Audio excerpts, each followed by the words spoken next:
आसान नहीं विरासत की सियासत। नमस्कार, मैं दिगंबर सिंह और आप देख रहे हैं बिहारी खबर।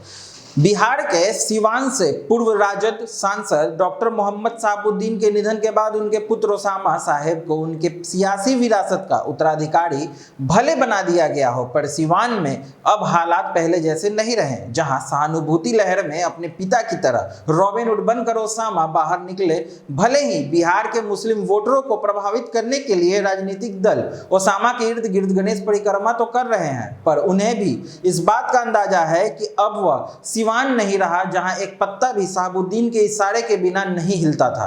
सियासत बदली तो चेहरे भी बदल गए और बदल गए जातीय समीकरण भी।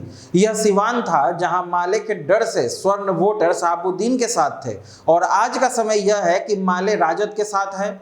सिवान में ताल ठोककर शहाबुद्दीन को पटकनी देने वाले ओम प्रकाश यादव आज खुद के लिए राजनीतिक जमीन तलाश रहे हैं। कभी निर्दलीय ही सिवान में जीत का परचम फहराने वाले ओम प्रकाश यादव ने अपनी दूसरी पारी भाजपा के साथ शुरू की। लगातार दूसरी बार सांसद भी बने, पर गठबंधन में सिवान पर जदयू का कब्जा हो गया और ओम प्रकाश यादव का राजनीतिक कद सिमट में गया। 2020 के विधानसभा चुनाव में भाजपा ने टिकट तो दे दिया, पर सिवान सीट ओम प्रकाश यादव नहीं निकाल सके। शहाबुद्दीन के निधन के बाद राजद बैकफुट पर चली गई थी। डैमेज कंट्रोल के तहत राजद के कई वरीय नेता मानवन करने शहाबुद्दीन के पुत्र ओसामा के पास पहुंचे और क्या बातें हुई यह तो वही जाने। पप्पू यादव से लेकर ओवैसी की पार्टी के विधायकों ने भी सिवान दौरा कर लिया।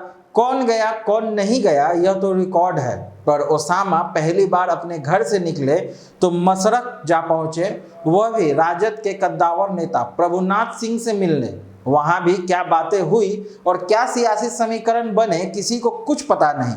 ओसामा भी भली भांति जानते हैं कि सिवान किरण को जीतने के लिए राजपूत का होटल कितने जरूरी हैं और इसके लिए साधन के कद्दावर नेता प्रभुनाथ सिंह का आशीर्वाद भी कितनी जरूरी है। फिलहाल सिवान सीट पर जदयू के वरीय नेता अजय सिंह की पत्नी कविता सिंह का कब्जा है। जदयू के सारण में सिमटते जनाधार को देखते हुए यह भी नहीं लगता कि अगली बार यह सीट खाली होगी या किसी दूसरे को मिलेगी। अजय सिंह का कद बढ़ने के बाद एनडीए में ही कई सारे उनके विरोधी हो चुके हैं। इसमें पहला नाम है सिवान के पूर्व सांसद ओम प्रकाश यादव का और दूसरा नाम है भाजपा के विधान पार्षद टुन्नाजी पांडे का, जिनके भाई बच्चा पांडे बरहिया से राजद के विधायक हैं और अब खुद टुन्नाजी पांडे भी खुलकर राजद के साथ नजर आ रहे हैं। सिवान में एनडीए का तालमेल विधानसभा चुनाव में भी गड़बड़ नजर आ चुका है। लोकसभा चुनाव आते आते यह और भी खराब होगा और ज्यादा बढ़ेगा, लेकिन क्या राजद भी एकजुट रह पाएगा यह कहना मुश्किल है। नए चेहरे पुराने चेहरे को बर्दाश्त करने के मूड में ही नहीं लगता। सत्ता में शीर्ष पर जाने की लालसा सबकी होती है।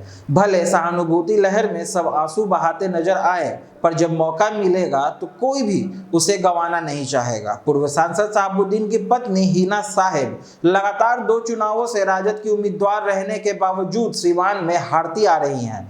अब उनके पुत्र ओसामा विरासत की सियासत संभालेंगे यह तय हो चुका है। उनके बॉडी लैंग्वेज को देखते हुए यह नहीं लगता कि वह किसी एक दल में बनकर रह पाएंगे। वह भी कई सारे सियासी समीकरणों को साधने में लगे हैं। यही कारण है कि मुस्लिम वोट बैंक को ओवैसी की पार्टी से अपनी तरफ खींचने के लिए राजद कोई भी कुर्बानी देने को तैयार है। राजद के खेमे से कई कद्दावर लोग सिवान का दौरा कर चुके हैं, जिसमें सबसे बड़ा नाम है लालू प्रसाद यादव के बड़े पुत्र तेज प्रताप यादव का, जो 2 बार सिवान हो आए हैं। अब्दुल बारी सिद्दीकी से लेकर पार्टी के कई वरीय नेता भी मातम पुरसी के बहाने हाल चाल जानने सिवान हो आए हैं, पर अभी तक तेजस्वी यादव एवं ओबामा की मुलाकात नहीं हो पाई है। आगे की और ऐसी खबरों के लिए आप हमसे जुड़े रहें। बिहारी खबर के फेसबुक पेज और यूट्यूब चैनल को लाइक और शेयर जरूर करें।